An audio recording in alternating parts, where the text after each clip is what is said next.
Chicago, it's Startup Hypeman, the podcast. What's up, everyone? My name is Raj Nation, founder and chief pitch artist at Startup Hypeman, where we help startups, scale-ups, and grown-ups not suck at how they pitch themselves so they stand out to their audience and stand apart from the competition.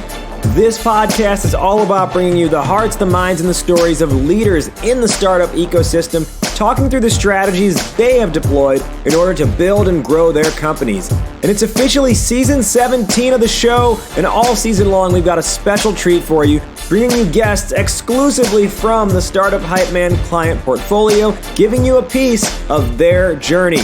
Before we begin, if you're not a subscriber yet, go ahead and hit the subscribe button. And remember, you can catch all the episodes from our 17th season archive and learn how to pitch your startup at startuphypeman.com.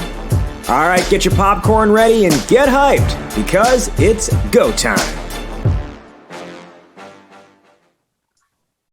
Ladies and gentlemen, making his way to the microphone from Orlando, Florida, and currently residing in San Francisco, California.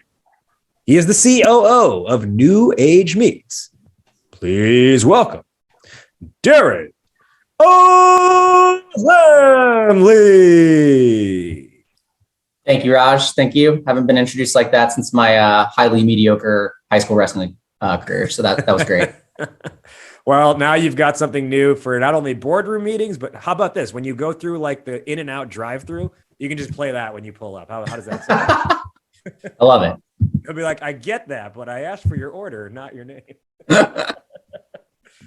All right. He is Derin Alemli, COO of New Age Meats. All this season on Startup Hypeman, the podcast, we are talking to clients from the client portfolio of Startup Hypeman. We had the honor of working with New Age Meats a little while back on their investor pitch and helping them with their Series A raise. And they were able to they've been able to do a lot over the last few years. First, they raised a $5 million seed. Then they went out and raised a $20 million Series A. And the future is pretty bright for this company. And here's the thing, they've done it all without any revenue so far. Why? Well, because if you learn a little bit more about New Age Meats, which we will today, you'll find out this is a company that involves a lot of research and development to be able to get to market, because they are an alternative meats company, being able to provide the taste, the texture, the smell that you love when you eat meat with none of the harm. That's right. They're able to combine animal cells without actually harming the animal with plant proteins and plant products to create alternative guilt-free meat. And we are here today to talk about their journey to this point, specifically landing investors without any revenue. Now, Derin, why is this on your mind? Why is this important to you? Well, my previous startup career was definitely predicated on getting companies to revenue as quickly as possible. But there's so many ideas out there that the world really needs right now for the impact that we need for our planet to continue to survive, that are going to take a long time and a lot of capital before they actually get to revenue and are able to make that impact. So I'm just hoping you're out there looking to do just that. Right on. We're going to learn all about the New Age Meats journey and how you've been able to successfully raise capital without having generated that revenue yet. Before we get there, let's learn a little bit more about you, the person. I want to know, you said we said in your introduction that you are from Orlando, Florida originally. I want to know, what do you feel about where you grew up? How do you feel that's impacted who you are today as a person? It's a great question, and I think it's been hugely impactful to how I view the world. Orlando is probably even kind of an exaggeration of where I grew up. I actually grew up in a town called Apopka, Florida, which most people have not heard of outside of football recruiting. And definitely saw some things that, as I kind of advanced in my career, moved into much bigger cities, and certainly changed sort of higher grade schooling and all that other people just don't see. And I feel like there's an empathy that comes from that I really otherwise don't encounter a lot of folks that kind of end up in the same place. I think empathy is so key for so many aspects of an entrepreneurial journey. Product development, you need empathy for the customer. Messaging, you definitely need empathy for the end customer. So you talk about how growing up there is what helped develop an empathy muscle that you can now flex. As you've kind of progressed, what I'm curious to learn, so a little bit of backstory for everyone. There was a point where you actually, you founded a different type of restaurant concept called Square Roots Kitchen. And I remember when you and I first talked, this was a couple of years ago, you were already with New Age Meats. And I was like, that's crazy. I literally lived 1 block away from the Square Roots Kitchen. And that was your company. Now, taking that empathy piece in mind, the concept of that restaurant was actually, let's remove front-facing human interaction. Let's have customers come in, order off of a screen, and then they're just kind of like going to open a drawer essentially when the food is ready, and it'll be there for them. So very like automated restaurant technology. How do you feel empathy can or does it not need to play a role as processes become automated? Oh, absolutely. I think it does. I mean, certainly from a customer experience standpoint, which is what we're talking about here, you do need to always put yourself in that customer's shoes and understand what do they want and how do you satisfy those needs. But I think in a business like that, it was also quite labor intensive. It was just we could use a little bit less of that. That being said, I found it extremely important to pay above market rates and be sure to incentivize those workers that this is a good place to work. There is advancements for you, assuming the company grows. And certainly I was already entertaining ideas for long-term equity for some of those employees, but obviously didn't end up continuing. So that never became an option. But I think taking care of your employees in any business is vital. Yeah. Well, and that company lasted several years. You had a handful of locations. You did raise money for that. And then ultimately, I think, it didn't play out the way you had initially hoped. I would like to know, though, in ultimately shutting down Square Roots Kitchen, what do you feel you learned about yourself in just the journey of that company? I mean, super great question. You get pretty introspective shutting down a business for sure. What really stuck with me was, the people that worked for me were extremely important to me. And that was probably the saddest part was they had a career and I knew I would bounce back, but I didn't necessarily know, how all of them would fare. Fortunately, I was able to place quite a few of them with other roles. But that was definitely a period of a lot of deep looks inside for sure. Yeah, well, what's interesting is I'm hearing even in that the empathy piece came out because you were immediately looking out for anyone, everyone who was working for you and working with you. You immediately were looking out for their well-being. Yeah, definitely. I mean, they were there every day, working 40 hours a week, if not more often, and we wouldn't have gotten nearly as far without them. So then you've been with New Age Meats now for almost 2.5 years or so.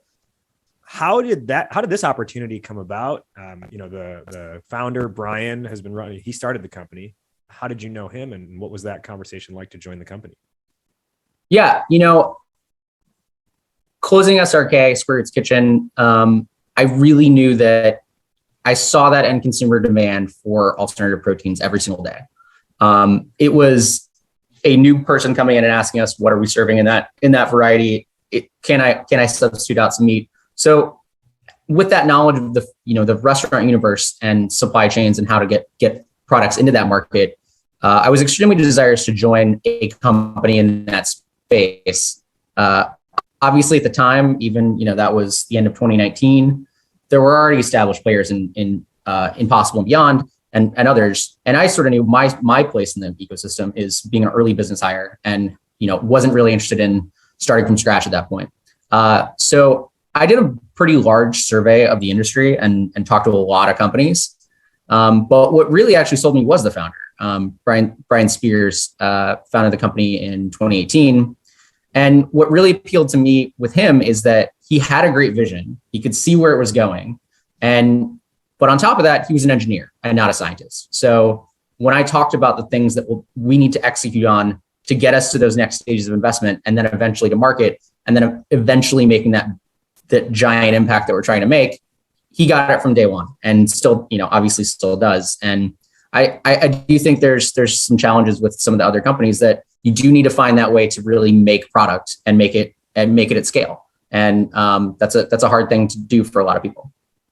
Can you share a little bit more about the vision? You talk about, Brian had a vision and that's what you were sold on. Can you share a little bit more about what that vision was and how did you feel even like hearing that?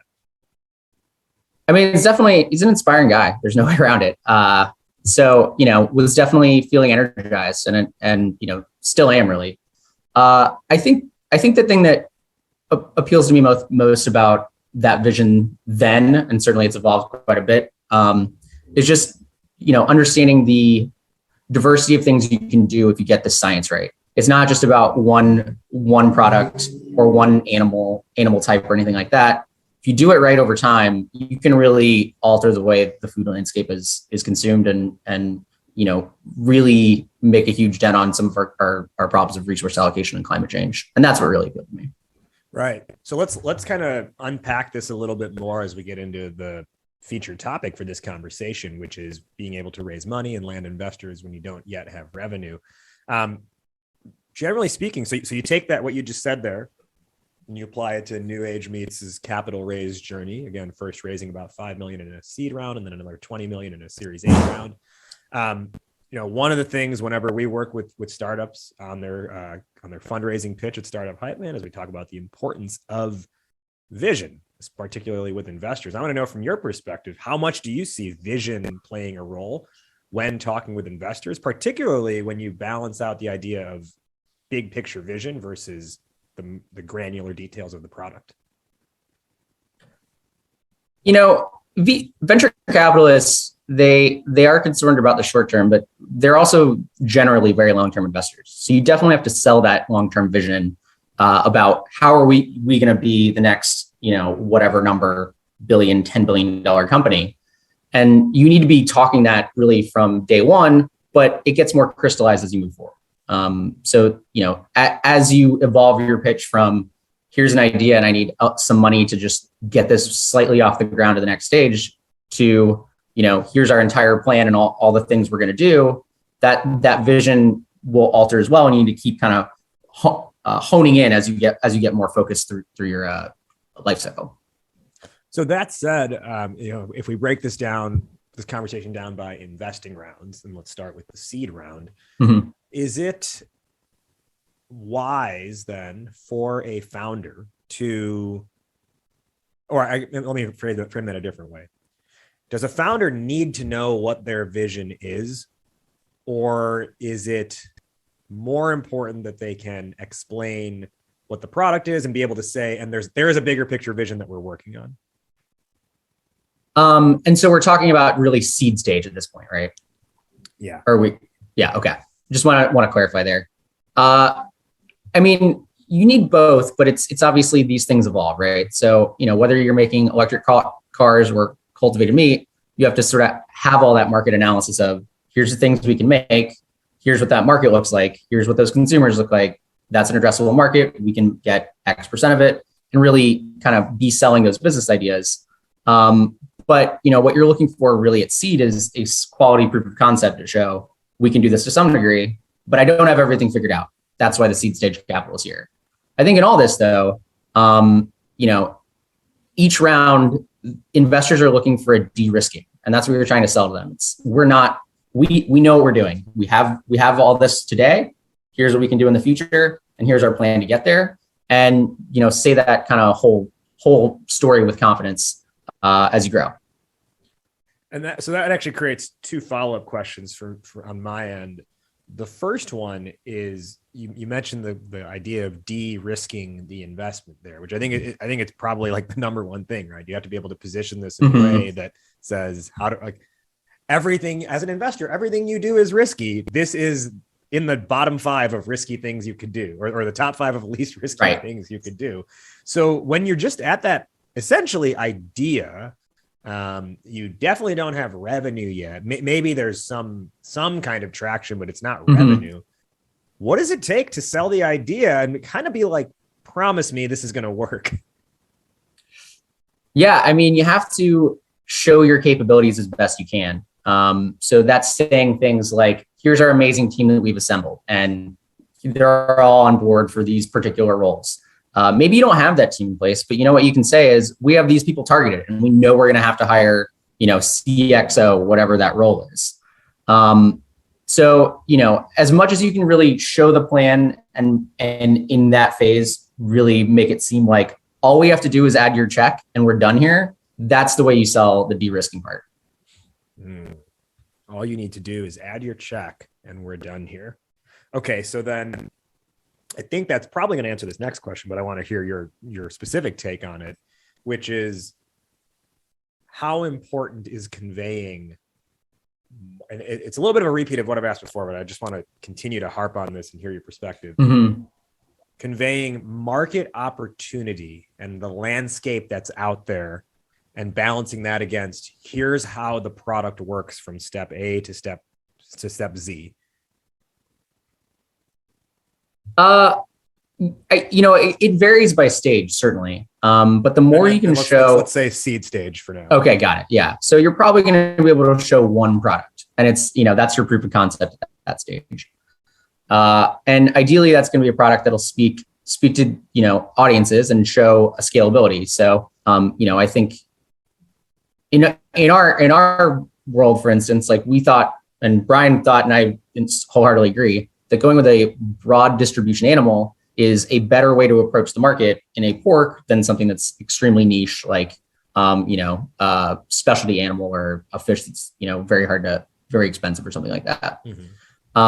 So, part of that is matching those things, and investors do notice that. So, if your market opportunity is relatively small and it's a great product, it can be challenging to sell that. But I think what you also want to show is this is the product today. Here's a bunch of other products that we can make later and in that same vein. So, if you're making an electric car and you're like, here's my SUV now, but we can make motorcycles and, sedans and, all this other stuff as we expand our brand. That's definitely appealing to someone who's definitely taking that long-term view and not investing in just that first SUV.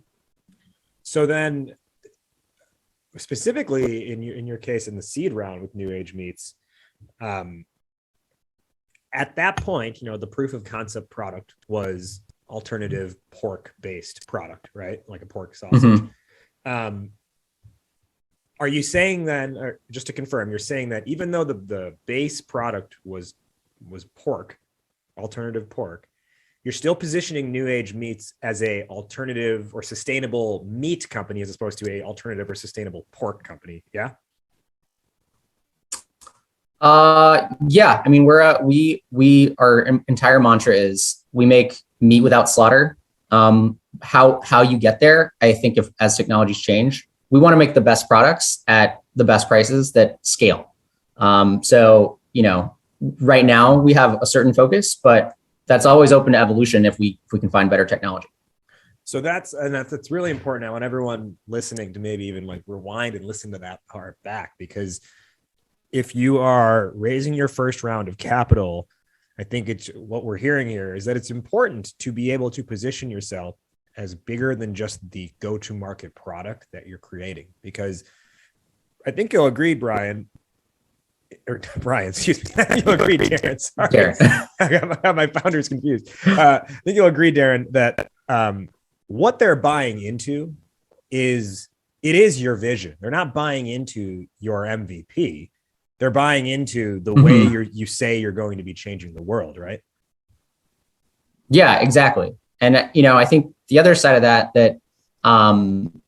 can't be underplayed is it's a very complicated business, very cross-functional, a lot of different verticals and specialties merging in on that. So you have to be able to speak to all those things across the board to show that you have that ability to be successful down the line. So that said, and still thinking about the seed round here, how do you, what are some like levers you pull to be able to speak to success potential then without having revenue to speak to? And I get, we could talk about here's where the industry here's my big picture vision in a kind of like a qualitative sense, but like, are you even trying to talk any kind of numbers at that point, or anything that's more like tactical or tangible? I mean, it certainly depends on what you're able to do at that time. So with just an MVP, maybe you can't really get a major brand to sign up to serve your products, but you could potentially get interest from, say, a strategic investor that wants to have a chip on the table. And that alone, there's some different ways to show traction. So interest from someone who can take you much further once you've actually become established is its own sort of credibility, as an example. Is there any risk of almost like potentially name dropping and then they go and talk to that person and then I guess, that can be its own dance, right? Like how do you know when it's right to use someone's name or potential logo to say like this could happen versus that maybe backfiring on you? Yeah, I mean, I think Theranos would have some things to say about that in using some logos poorly. So I would certainly say you should make sure that someone can call those people, whether it's through you or not. And this is a reputation business. So I certainly, and part of our company values even, integrity above all. It's extremely important to be honest about what you're actually doing. I want to advance this discussion into the Series A stage now. Before I do that, I want to just take a step back for our listeners and ask a question. How many of you hate Google Analytics? I bet quite a few of you are probably raising your hands right now. I know I am on my side, because understanding where and why I lose site visitors before they convert is hard. So with GA, there's always some integration issue, or I got to sort through a mountain of data just to figure out what's causing leads to drop off. It's not fun. That's why I was excited to learn of a better way to measure website analytics, and that's Oribi. Oribi is a unique marketing analytics tool that captures all the events visitors perform on your website. Here's the best part, without using code. So Oribi enables you to analyze visitor behavior patterns, build smart funnels, and get tons of insights so you always know what your next step is. And that means finally, you can understand your visitors and know what to change in order to convert more, which means no more blind spots. Again, all that stuff without having to know any sort of code. You can just launch it on your site with a couple clicks. To start your free trial, visit oribi.io/today. That's oribi.io/today.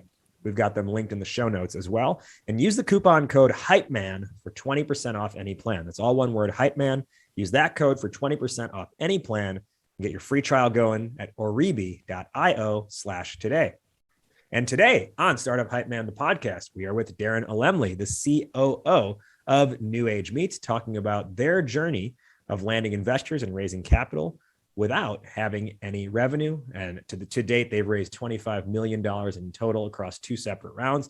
So let's talk about that second round, the $20 million Series A. I know I was pumped when I got that email saying and saw the TechCrunch article that you raised $20 million. As you advanced into that Series A coming out of the seed round, I want to know, at least from like a getting connected to investors perspective, are you at that point meeting every investor through introductions from the existing investment team from the seed round? Or are you still actively reaching out or trying to get introductions through other parties to investors? Yeah, totally. I do want to correct one thing. We have raised actually 32 million to date. It was 3 million in a seed round, 4 million in a seed extension that we did over 2020, and then 25 million for the Series A. But just wanted to make sure that was on the record. Yeah, my mistake. Sorry, 32 million over, which is even better.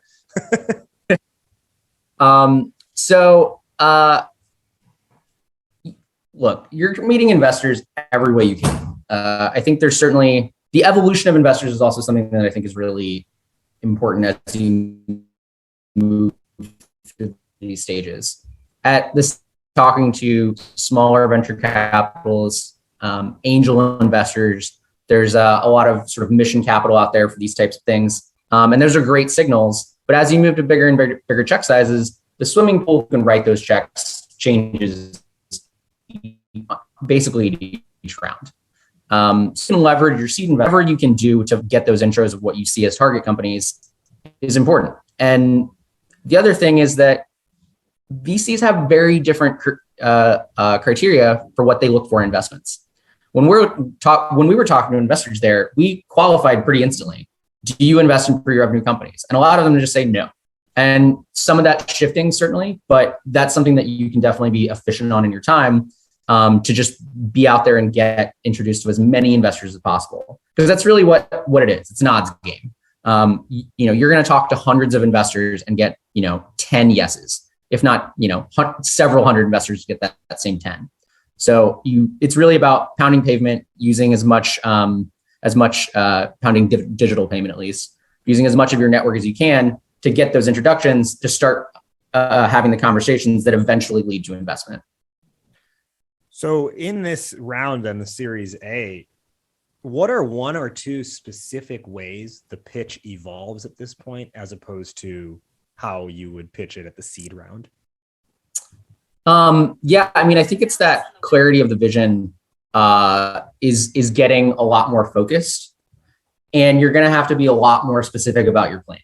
It's here's your money and use of funds. It's not a casual, well, some of that's going to payroll, a little on rent. It's very detailed projections, very involved, especially if you're a deep tech company like ours that is, some deep tech and some CPG and everything in between. You need to have a pretty extensive data room that shows all the things you're doing across the board. Whereas that data room may or may not be nearly as extensive at Series C. Perhaps this goes back to making sure you're in front of the right investors in the first place. But I would say at least most software companies at Series A round are like, they've got revenue to their name, and maybe even, a couple $1 million in annual revenue at that point. You were still in R&D mode, but was the understanding up front that you were only meeting with investors who even who know that from the beginning that, hey, this is going to be a long build to get there? Yeah, certainly something that we qualified. But I think also once you're getting there, you should have some potential customers that are lined up for when you're there. I think a great salient example in the market right now is Rivian in the public market. They have pre-sold, some, I think 20,000 cars, don't quote me on the exact number, to Amazon. That's certainly much further down the pike, but I'm sure that as they were raising rounds, they had an indication of interest from Amazon several rounds before that helped them bridge to that space. So essentially, you cannot just, even if there's no revenue yet, you've got to be able to show progress in other ways, whether it's letters of intent or completion of a delivery model, things like that nature. Right? Yeah, exactly. And that'll vary a lot by business. For us, it's, hey, who's a potential food customer in whatever sort of capacity that actually worked out for us, and align that traction in however you can. And, as contractual as you can get at your current stage, which is probably going to be limited at that point. But, you want the demonstration of that interest for sure. What's the balance between, because there are some investors, you could probably make the argument that many investors want to also give advice along the way on how you should do things, right? What's the balance between being committed to your way of doing things versus being open and flexible to the way they say, oh, you should go this distribution path, or I want you to use these people, that kind of stuff? I love this question because that is the thing you have in every one of these conversations. And if you ask 10 VCs, you're going to get 15 opinions. So you're certainly from all over the place. I think it's extremely important to take that in, but you're going to get conflicting feedback. And so it's your job as a leader and an entrepreneur to filter that feedback in a way that applies to your business, and be polite about whatever those notes are. And certainly that is challenging at times, but that's also just part of being good at investor relations. Sure. So yeah, it's essentially playing the relationship game at the same time. That's a great suggestion. Here's where we're focused, or that's a great suggestion. Right. We'll take that into account as we enact this strat, the stuff like that. Yeah, totally. And it's investor relations is it's in the name, but it's a relationship business. You need to develop those connections and get them to understand you and to believe in you. And that is not necessarily that's not going to come out in just the first conversation. How about then answering questions from investors at the Series A stage? What kinds of questions are you getting at that point versus what you might get at the seed stage? It's going to be pretty detailed. The diligence was extensive for every every company that, there's a gating function that kind of happens with it. So there's first pitch, there's depending on the investment committee, and then they're trying to write a memo, and they're going to look through it and may have follow-up questions. So when they do have follow-up questions, they are going to be detailed. And you're going to need to spend some time and budget that time to be able to get back to them and prepare your team as well that, hey, I don't know what questions are coming. For our team especially, it's like, this could be on the biological side, it could be on food production, it could be on food safety, it could be on your marketing plan. All that stuff has to work together. And when you're in that raise mode, the team definitely needs to be very, very up to speed on, I'm going to be coming to you with questions and I don't know what they're going to be about, and we're going to need to turn them around pretty quick. In the live meeting, whether it's a first meeting or a second meeting, if you don't have the answer offhand, if you can't, if either you haven't thought of it yet, or if you can't, essentially freestyle a response, what is the proper way to say, I'll need to get back to you? Yeah, I mean, it really depends on what they're asking. If they're asking something that should be paramount, that one's a little harder. If it's something that's definitely a deeper dive, I think it's the just general move is, don't have that information in front of me right now. We can definitely get it. I've made a note and I'll follow up with you here shortly. And that's like, there's an understanding then that like, that's okay. And they're not like, wow, this person's not prepared. Generally, yeah. And again, it just depends. If you're asking, if you're asking sort of basics of like, what's the product or something like that, and they have no idea, that's just a lack of preparation. But if they're asking you, some very deep scientific question in our case, there's some stuff that, I'm not a biologist by trade, so I'm going to need to get back to you on that, and that's fine. What's your take on? I don't know if the right phrase is like forcing their hand, but essentially creating almost like pressure to get in on a deal as opposed to like waiting around for, and yeah, kind of like being beholden to their timeline. You're trying to get everyone to move at the same pace so that you can get them all there and have a competitive round at the end, but that doesn't always work like that. And I do again think, there's an integrity factor. I have heard of folks trying to play that game and kind of falling on their face, and they sort of lose those investors potentially, because they weren't able to actually back that up, which then kind of goes to, are they really serious? Do they know what they're doing? All that sort of stuff. So it's certainly a strategy. I do think though that there is a gambit and a risk reward payoff to how real your actual other offers are. Mm-hmm. So it is a hedge your bets wisely sort of scenario. Yes, very much so. Okay. You mentioned earlier that there was, it is a numbers game, right? You got to reach out to a lot of people to get a certain amount of meetings to get an even smaller number of yeses. Are you using any software to keep track of that? Are you just opening up a Google sheet? How are you keeping track of your own investor outreach conversations and potential funding timelines? That's another thing that I do think evolves. So spreadsheets are fine earlier on, but as you get into multiple deal flows, different kinds of complications or investor sizes, and you want to quantify things a little bit more, I do think moving to a CRM is useful. It is a sales function. So using a HubSpot or a Salesforce or something like that can definitely be advantageous, but those are also not cheap. So it's something that a seed stage company probably doesn't have access to. But as you move further along, it's a worthwhile investment. And actually, I would say if anyone's looking for a software recommendation and they need one that would cost less, I recommend using Pipedrive because the annual cost of it's not that much. And even at the seed stage, if you can throw out, I don't know, $400 for the year, which is what I think it costs for one seat, something to that effect. It's better to just get yourself off of spreadsheets as soon as possible and have like automatic reminders set up. And even though I personally have not raised money for this business, I can't tell you the number of times I think back to like the first 2 years of running my company and being like, why was I using spreadsheets for that long when I could have probably like short circuited progress by like 6 to 8 months if I just got on top of some of these processes better. Yeah, entirely. And that's the thing is it gets out of control quickly. So the sooner you can spend the upfront time on organization, and this, I mean, honestly, this is true of so many things in business. It is something where organization matters. Putting in the time up front pays off a lot in the back end. I got one more question here before we head to our wrap up.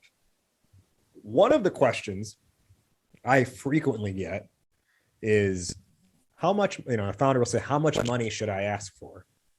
And obviously it's going to vary based on business and round and things like that. I'll tell you this, my response is always, well, I'm not an expert in the financial side of things, but raise more than you think you'll need because you need to build in some I screwed up money in there. Like not everything's going to go perfectly. But what's your opinion and how should that number be determined for what the actual amount should be? Because I'll tell you, there's a lot of people who are like, they're afraid to say, they'll say to themselves, we want to raise, I don't know, 1.5 million. And I'll be like, well, you should ask for 2. And they're like, ooh, can we do that? Right. So can you talk through like the psychology of figuring all that stuff out? There's a lot of schools of thoughts on this. I think that there's certainly a reasonable number for any given business where if you don't come in at that or more, people in the know are going to say there's no way they can do that for that. So you do have to have at least some educated guess at like what a minimum is.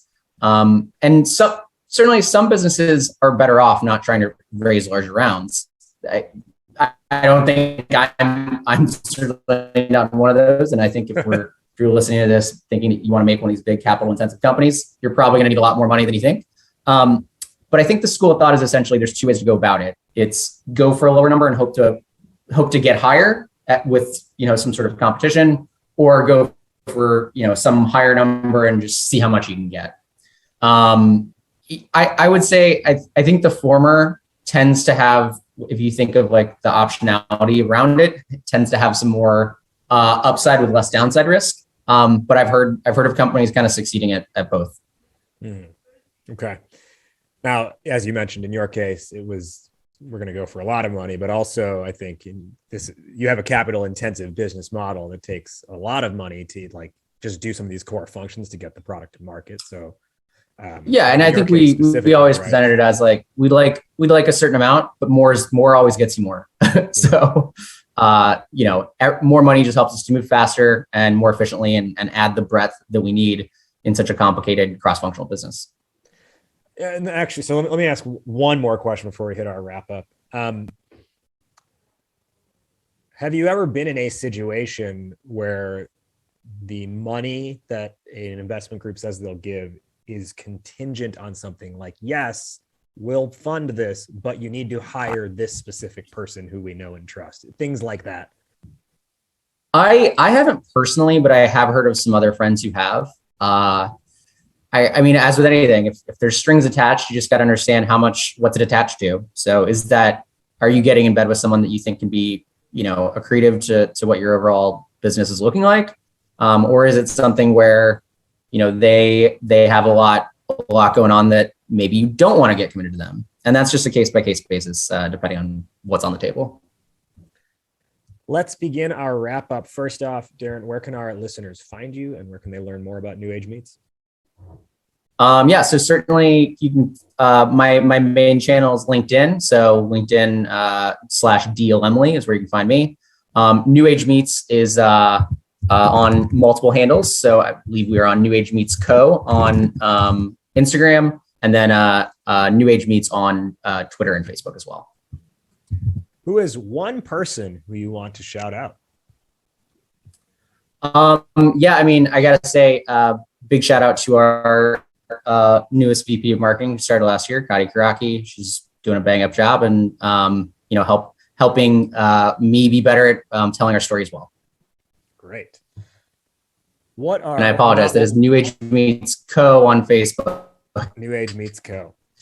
We'll now each give our top 1 or 2 lessons or takeaways for the listeners based on our discussion today. I'll go first and I'll toss it over to you. The topic today was landing investors with no revenue. I think one of my big takeaways from this, and it came towards the end of our conversation, but as it pertains to figuring out how much money you should ask for. Don't fall victim to asking for too little, because you might create the impression on the other side of investors saying, well, there's no way you can accomplish what you say you're going to accomplish with only that much money. So understand your audience's perspective as you think of how much you should ask for. Derin, top 1 or 2 lessons or takeaways for the listeners. Investor capital raising is a relationship business. So the more people you can know early in the cycle, the better off that's going to pay off for you in the end. Always be selling and always be looking for those introductions. My final question, which is how we end every episode of this show, fill in the blank, Derin. Entrepreneurship is blank. Entrepreneurship is complicated and hard, but incredibly rewarding. Say a little bit more on that. I mean, there's a lot going on. And I think anyone who says they know everything that they're doing is really just not quite being honest with themselves. So I, like anyone in startups, am not a finished product, and there's always more to learn.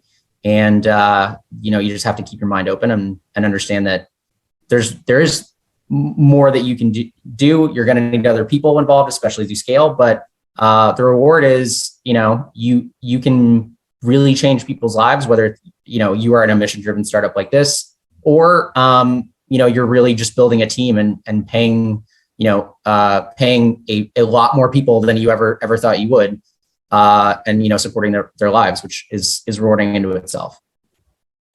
He is Derin Alemli, COO of New Age Meats. Derin, thank you so much for joining today on Startup Hypeman, the podcast. Thanks, Raj.